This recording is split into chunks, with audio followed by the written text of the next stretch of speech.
Syederalun lantunan ayat suci Al-Quran kembali terdengar dari Masjid Baitus Satar di Kampung Masjid Tuha, Kecamatan Merdu, Kabupaten Pidi Jaya.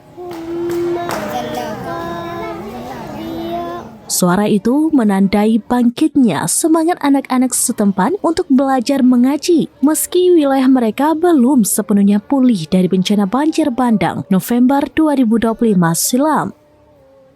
Banjir terbesar yang pernah melanda daerah itu sempat merusak banyak rumah, sarana pendidikan, dan tempat ibadah. Namun, anak-anak korban bencana justru menunjukkan ketangguhan dengan kembali aktif menghidupkan kegiatan di masjid.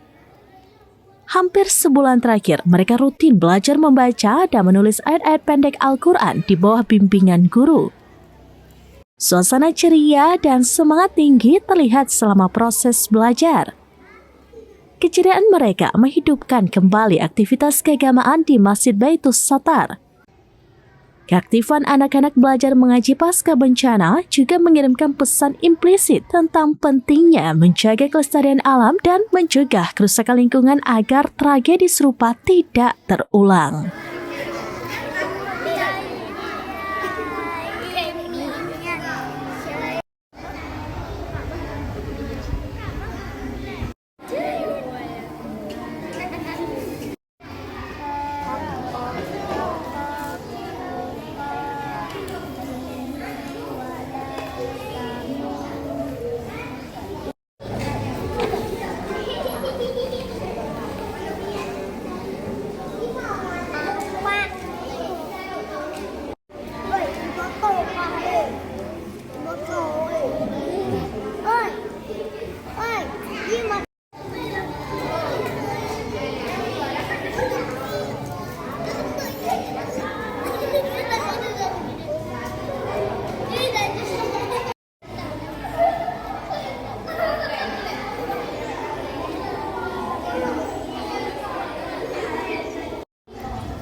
Dari Pidi Jaya, Muhammad Nazar, serambinus.com. Download Tribun X sekarang, menghadirkan lokal menjadi Indonesia.